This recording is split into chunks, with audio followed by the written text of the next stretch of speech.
Hi, this is Ed Cohen, broadcast host on Global TV, coming to you today from Big Bear Lake, high above Southern California at 7,000 feet.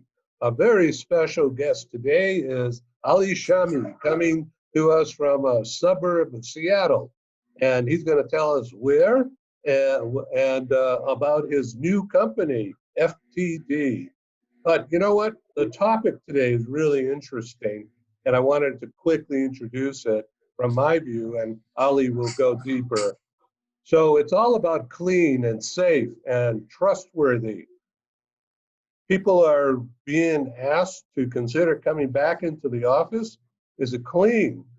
Is it safe for me and my family for me to come back in? This is really serious at this time and dangerous.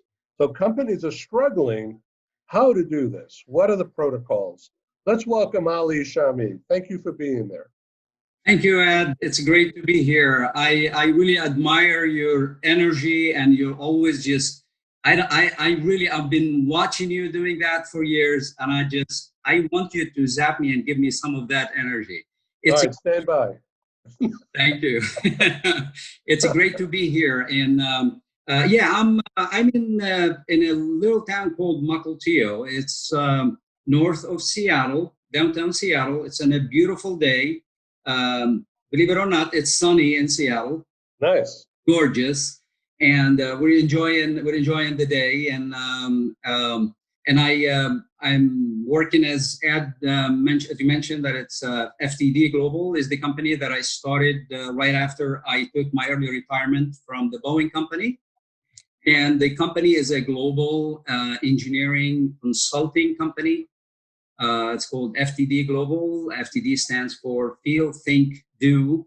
As you know, everything we do in life, and just going back to Socrates, to Plato, it's all circuit about those three things. Wake up in the morning, we feel that we need to get up, our body's saying get up.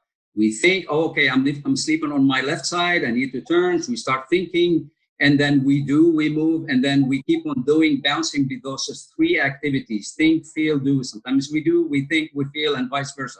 So that's really, and being our best is be able to use those three skills and things that we do to the best of for us, for everybody that we interact with. And like you mentioned, yes, go ahead. Well, I was going to say, what do you think about the current crisis? It seems to be mutating, not the virus mutating, but the crisis seems to be mutating. The way governments are changing their minds about what to do or what you shouldn't do, and then how not only politicians but how business leaders are being impacted by it. Small companies, big companies, people working from home. I mean, it's craziness. Yeah, this is like I've always, we all believe that it's not what happened to us, is what are we going to do about it? That is really the most important thing. So it's in the minds of our leaders, of the people. Everybody is, this is happening. I don't have control over it. What is it that I need to do, right? So in the back of my mind, I'm thinking it's that physical health, financial, emotional. Do I feel good about what's going on? And that communication piece that you're talking, that connection between our leadership and the people and among people, among leaders, and all of that. So, and that's what's really going through the minds of so many people. For me, quarantine, I've been through so much. As you know, I've survived the Lebanese Civil War. So quarantine I've been through worse. That this is actually a great, because back then I didn't have internet, I didn't have Zoom, right?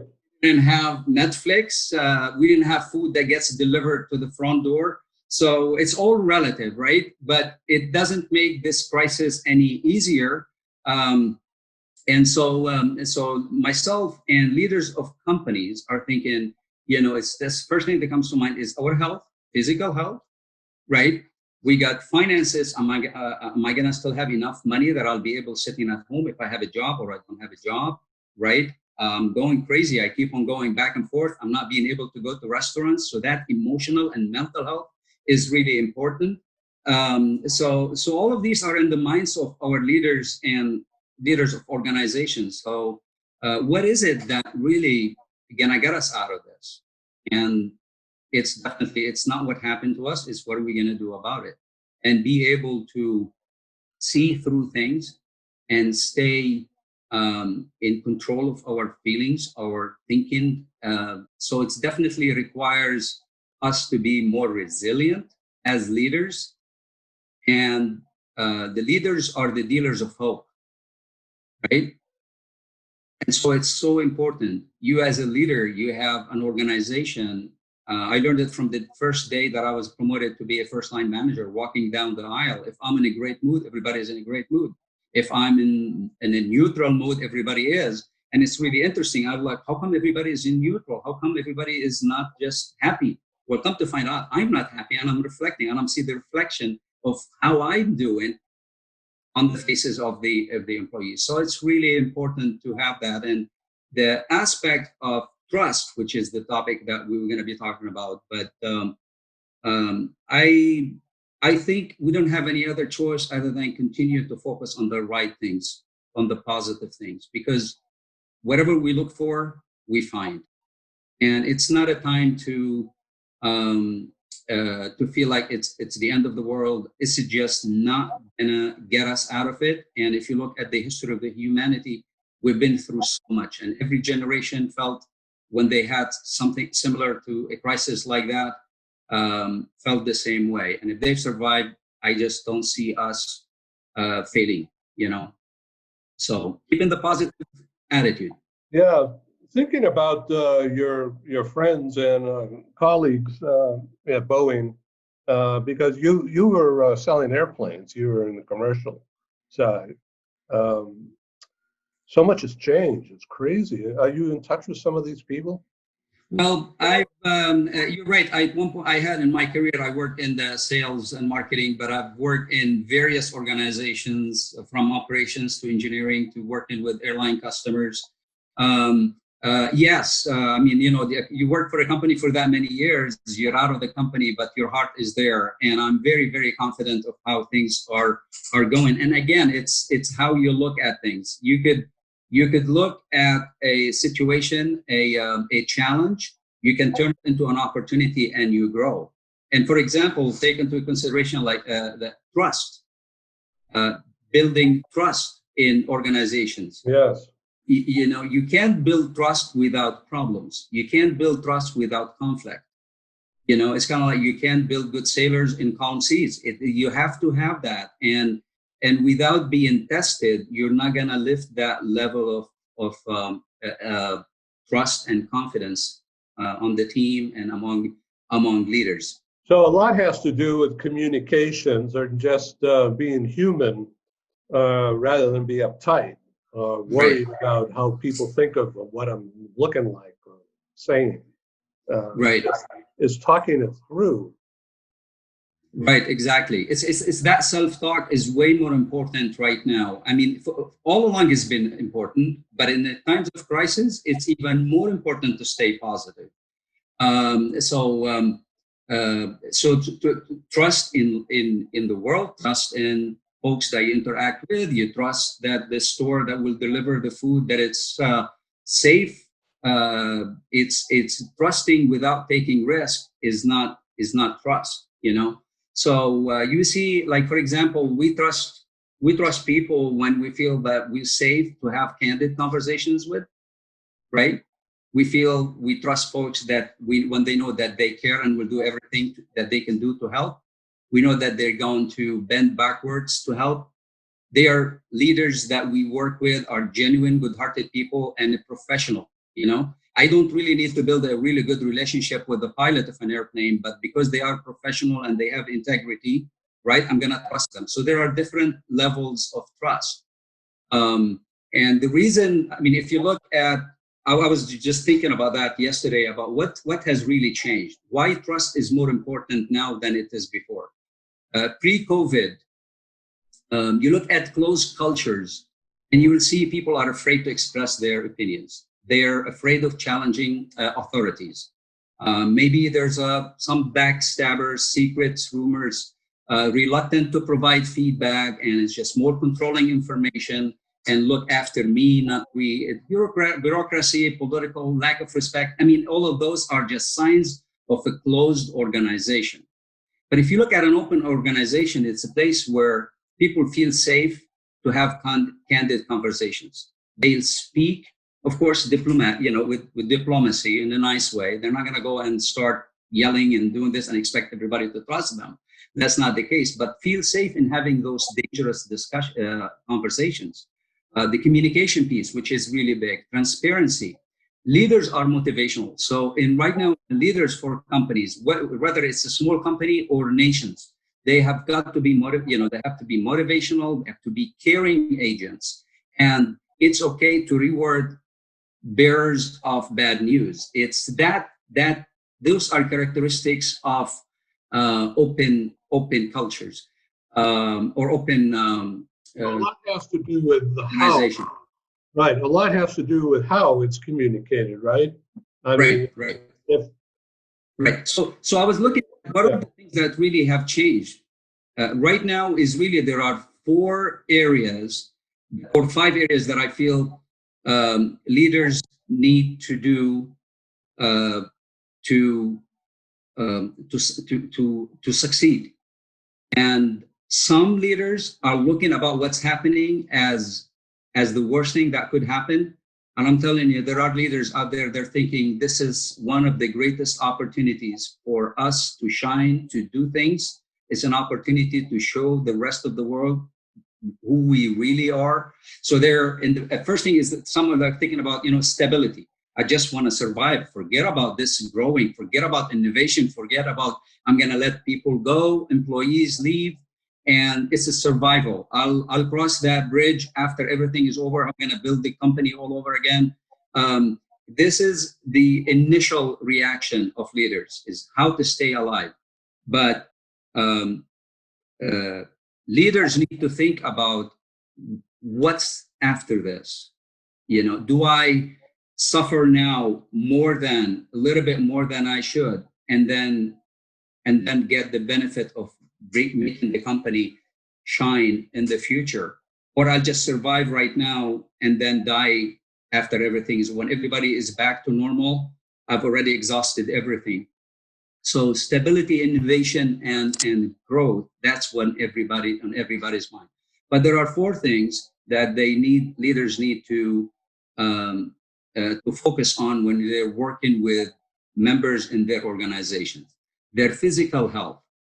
If I feel uncomfortable going back to work and I don't feel like I am safe, I want to be able to go back to my kids and I'm going to spend the rest of my life with them. I want to see them graduating. That is so important. So the company or the leaders, they need to attend to that. They need to let the employees know that the company has done everything they can and share that information. And even more important than that, why not bring them in? Why not ask them, if you're looking for innovation, why not ask them, hey, how can we make this place safer? Why, leaders should not always have the problems on their shoulders and find solutions, but with the team, they can engage them in coming up with that. And what a wonderful way to get employees to be part of the solution, because if we are part of the solution, we'll make sure that our suggestions will work and we'll make it work, right? So that's one thing. The other thing is the financial aspect of it. What are we doing? Like, for example, several years back, I went and visited one of my customers in Europe, and we were in the middle of layoffs, and the leadership team were asking me, how are things going in the States?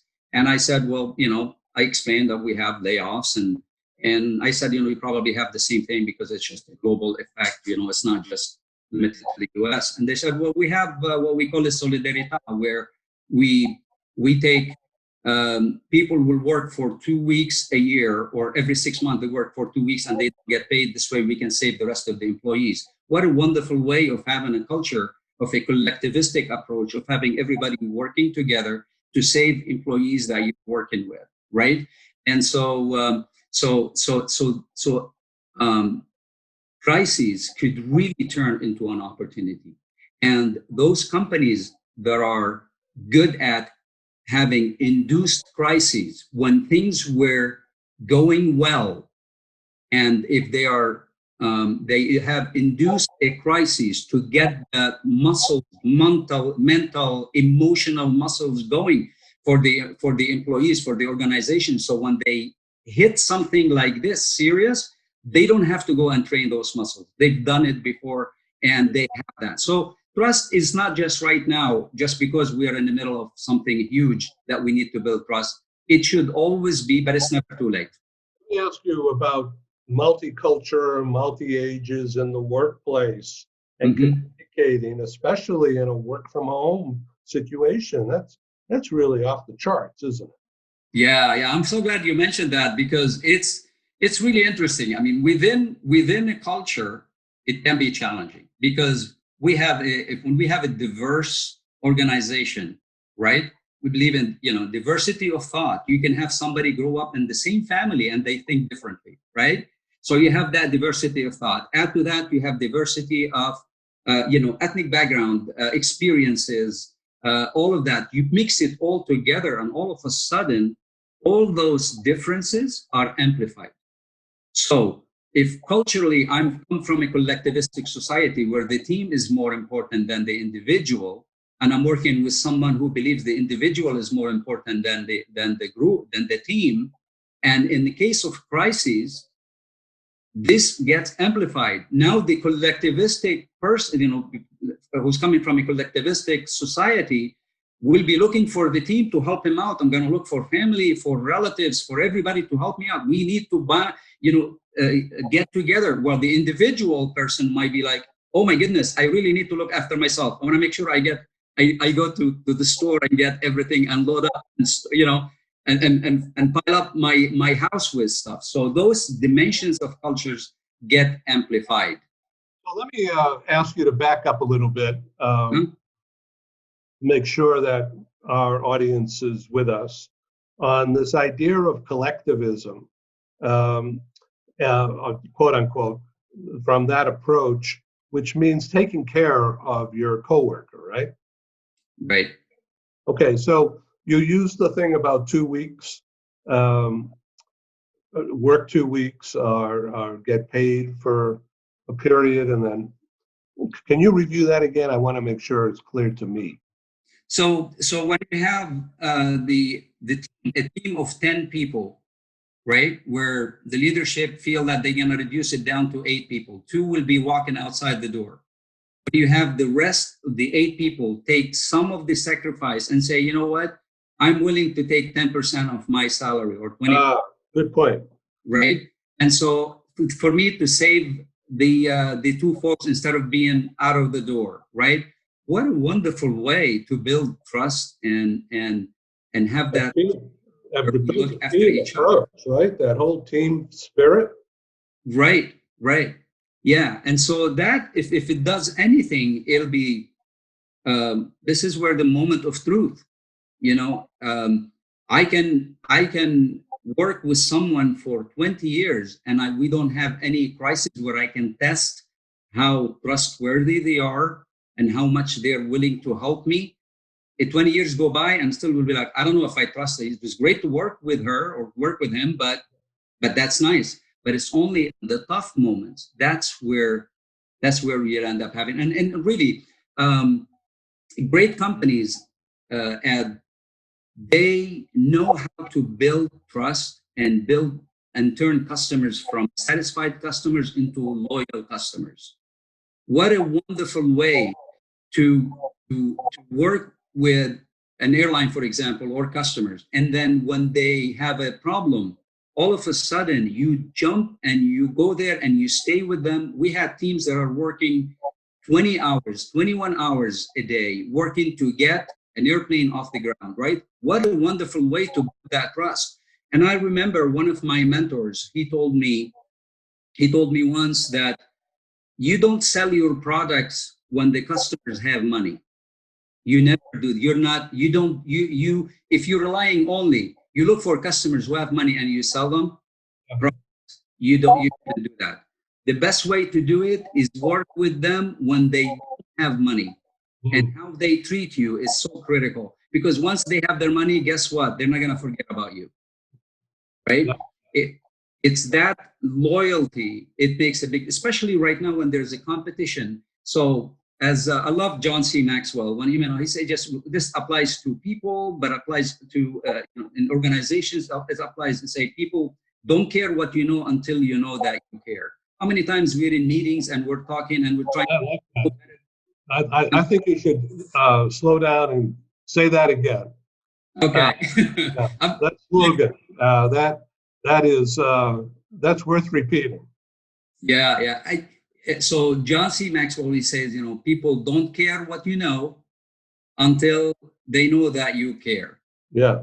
Many times in meetings, and you could tell I'm really excited about that topic. Yeah, well, it's cool.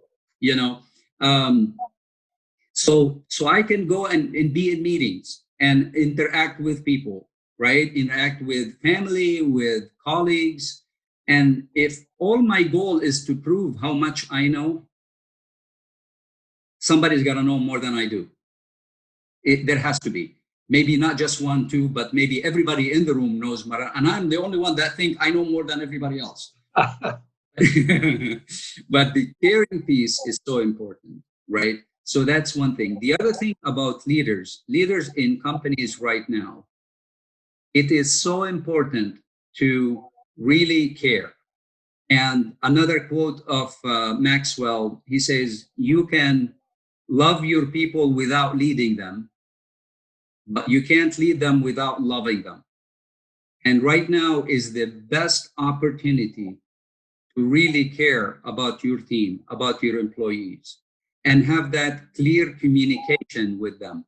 And I mentioned earlier about the four areas that's really important. You got the physical, emotional, financial, and the communication piece is very important. And what I'm seeing right now, I don't know if some companies are gonna, or some leaders are gonna have a problem with it. At the end of the year, it's time to do pay-per performance, right? Leaders who would say, no, I'm just going to leave my employee, even though they're not doing things right. I'm not gonna have that candid conversation. If they don't have those regular meetings with them, provide feedback as if everything is like, as if they're working under the same roof as usual. At the end of the year, they may be into a big surprise. Employee is saying, my boss never really talked with me, did not give me feedback. I must be doing a great job.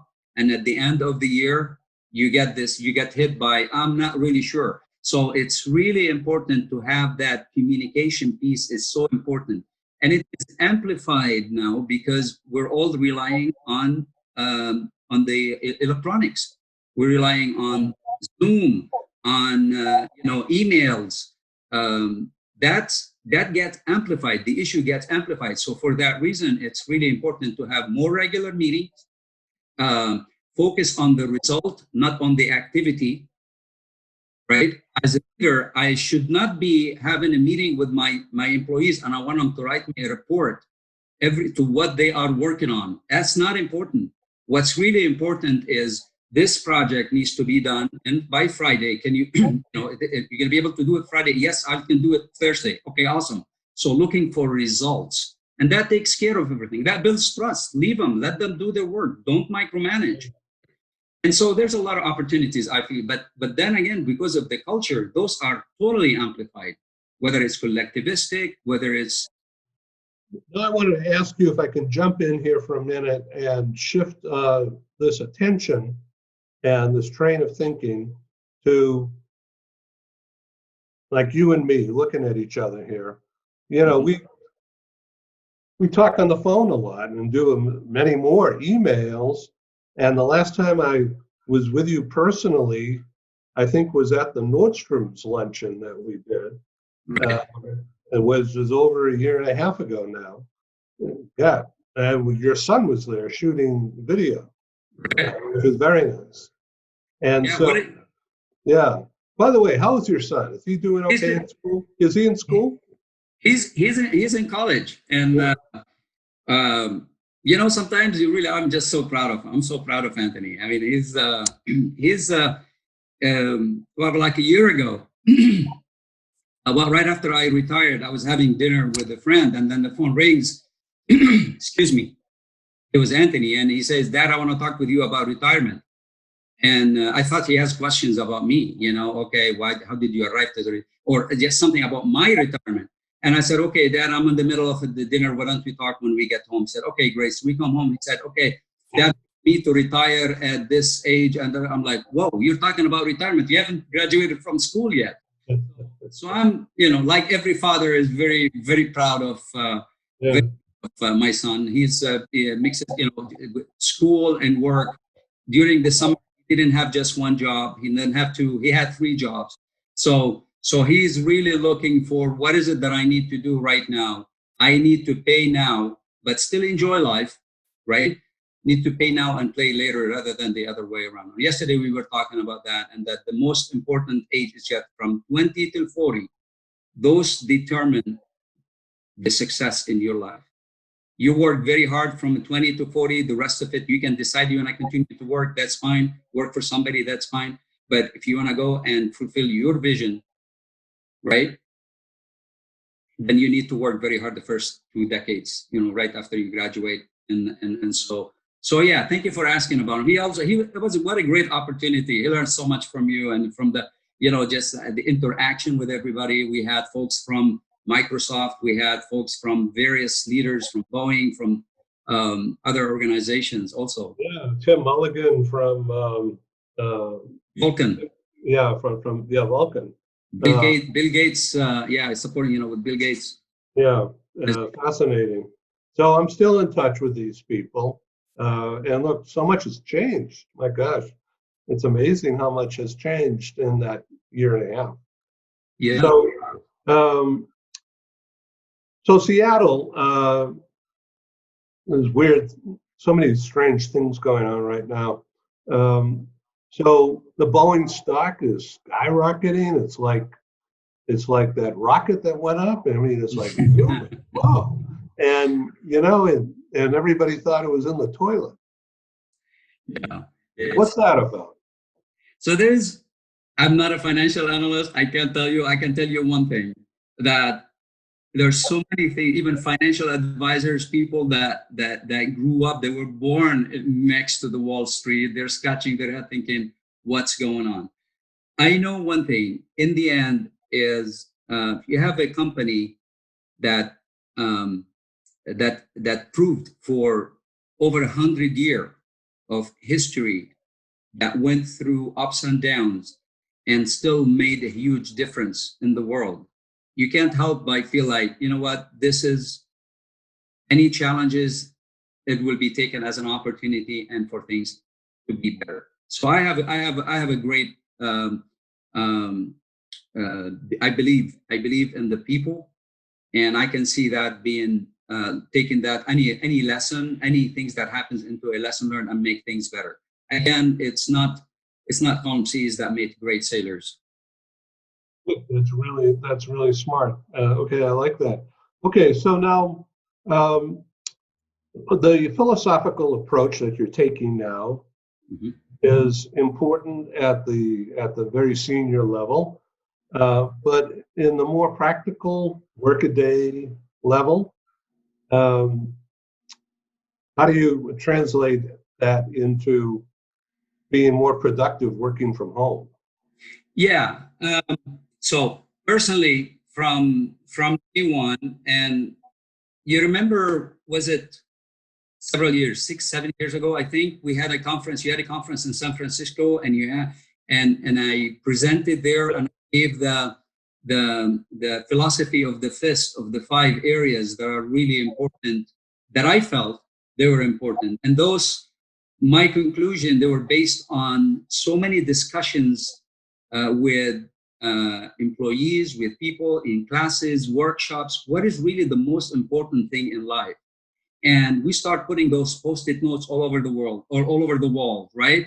And then we do this content analysis, and it never fails. It comes down to 5 areas, right? We got the health, that's the physical. The most important thing, not the most important thing, all of them are important. You got health, physical health, um, uh, financial health, work, family, and friends, and at the end it's also spirituality. That source that brings you life at the times when all of those four are not in good shape. What is it going to get you out of this situation? So to me, I continue to do that. If you look at my desktop, I have those 5 areas on my desktop as a background, and it has the goals and the files that I use. So in health, I focus on health. What are the things I need to do? So what I did, especially for the quarantine, the workout, I have a treadmill, I just working out, eating right. When the weather is nice here in Seattle, I get out. Otherwise, the treadmill is here, right? Work, career, I have to have goals. I'm setting goals. Right now, I'm in the middle of writing a book with a friend. Both of us, we're sharing our experiences coming to America, which I'm so excited about. It's going to be awesome. So that's that. Friends and family, Zoom, with mentees, with mentors, staying connected with them. Financial health, looking at, all right, what do I need to do if things get worse? What are the things that I need to do? So that's the financial health, and for a job, and then you have the work as well as the financial health. 20 years from now, what are we going to do? Do I still have enough money? And at the end, that spiritual, that meditation, it's really important. So it's so important to focus on those areas and look at it and say, this is not the end of the world, right? It's so important, and it's not what happens to us, is what are we going to do about it? And what was in Sigmund Freud, I think, till now, all the advanced in medical and medicine, they haven't even got close to the effect of nice words on being kind with each other. The nice word is amazing, because I can go and have the most expensive factory that come up with the best medicine, but what is the most complicated factory of medicine in the world? It's the human body. We create for our own, when we have headaches, whatever disease we have, our body is so close to the problem is, and it can generate that medicine to go and solve that problem, right? And what we take in, instead of taking a pill, we take the positive things that with that specific vibrations that we get in the mind, exactly. It can generate that on all of us. And Dr. Dispenza, I don't know if, I watched Dr. Dispenza quite a bit about the influence of meditation on how we feel about things. And there are hundreds of stories about people getting over physical, mental challenges that they have. And that's so. I know you asked one question, I gave you a detailed answer, but this is how I. You are an encyclopedia today.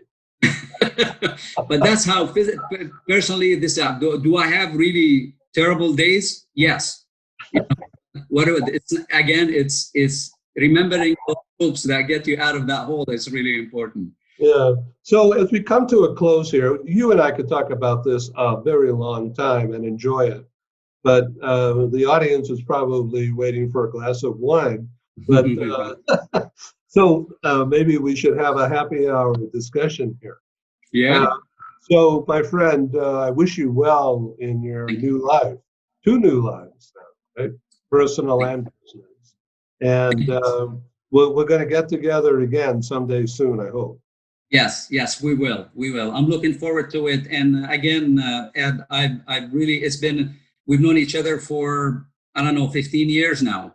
Yeah, it's been good. I've learned so much from you. It's been always a pleasure. Yeah. And, it's always great to talk. Thank you. Thank you. So, okay, as we part, just a question about business in Seattle area. It seems like there's so many crazies running around, not just in Seattle, in San Diego also, smashing windows and, civil rights is very, very important. And I think you and I agree that everybody has to be treated equally and properly. But breaking windows is not a cool thing. It's just It's just craziness. And the only thing that it accomplishes uh, is what the people who break the windows want to accomplish because they get away with it. And everybody else has to pay higher insurance rates.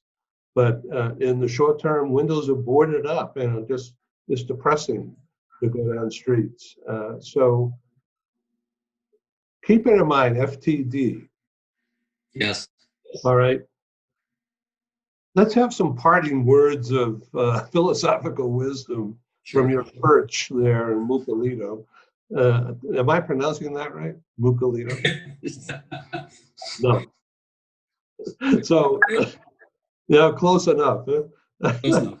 So, so do you overlook Puget Sound, or are you overlooking green trees? I'm sorry, say that the last question. Are you over in your house? Are you overlooking Puget Sound? Yeah, Yeah, yeah. cool. It's so I'm lucky, and I'm so glad. I mean, you're asking that. It's really interesting because also a couple of days ago we were talking, reflecting on the journey, life journey, growing up in a country in a civil war, and um, and right now, from what I'm seeing, it if I want to leave the discussion with what I see happening. I forget the name of the philosopher, but he said once, he said the problems do not usually, the most complicated, very difficult problems do not start, or wars do not start between people that are right and people that are wrong.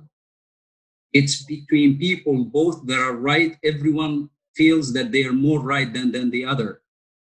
So if I look at it, I cannot help but look at it in a global sense.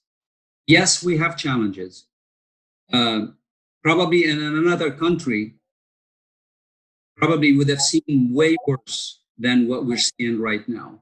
It is so important to seek to understand, not necessarily to not to be understood. Um, for me, and it's really tough. If you're equidistant from so many different arguments and you're not 100% believe in one, you will see everybody's point of view. And in reality, we're all right, we're all wrong. We have our challenges, but at the same time, I cannot help by say that we live in one of the best countries in the world. I have seen countries going when everything is fine just because the system is not right or because there's challenges and going downhill. And it's so important because one day you wake up and everything that you have worked on will be gone. So it's really important, again, to the resilience, to that calmness, to think about it, and not necessarily I am more right than you are, or you're wrong, I'm right.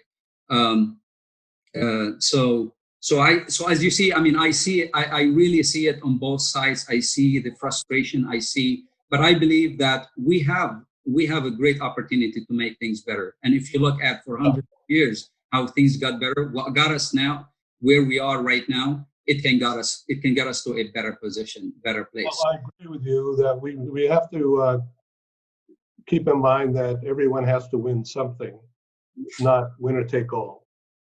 Right, right, right. And it's so important to really have that patience to entertain an idea or a position that it's totally against what you believe. And I've done that so many times at work, right? And I learned it. The first time I said, somebody was making a suggestion on the team, and I'm like, oh, here we go again. He's gonna be saying the same thing, and it's gonna be wrong. But you know what? I'm gonna give him the chance, and I'm gonna listen, and I give 100% attention and focus, right? Come to find out, when it was done, he was 100% right. I was completely wrong, just because I opened my mind. And it's so important to really put ourselves in everybody's shoes, because just looking at it from my own experiences, from my own planet, I'm living in one planet, but I'm actually living in my own little planet. And the only way I can really see is open my mind and really understand what's causing this. What is the root cause? What are we doing? And this applies to everybody. The minute we say I am right and everybody else is wrong, or I can't believe what they're doing is right or not right, this is where we lose. So So that's really my advice to me, my advice to, you know, but we're lucky we live in a wonderful country. I still believe we're still one of the best countries in the world. And why not? Um, uh, we can succeed, and we can build trust. Again, there we go about building trust. It's in the tension and in the so. The theme of the show here today is it clean and is it safe? And are you trustworthy for us to do business together? Right, right, Amen. So, right, exactly. Inshallah, too. Inshallah, there we go. Okay. All right, buddy. Thank you, Ali Shami, for being our guest on Global TV. And I welcome you to come back again, and let's Thank find you. something else to talk about. I would love to do that. It's been my pleasure. Thank you so much. It's great talking with you, Ed. Take care. Thank you, and Stay bye-bye. safe. Stay Okay, safe. so this is Ed signing off from San Diego and Big Bear in Southern California, and that's Ali Shami in Mucalito, Washington. Is that correct? Close. Knuckle to you. Mucalito, that's it. All right. Okay, adios. Bye-bye. All right. Take care. Bye-bye. Thank you. Bye-bye.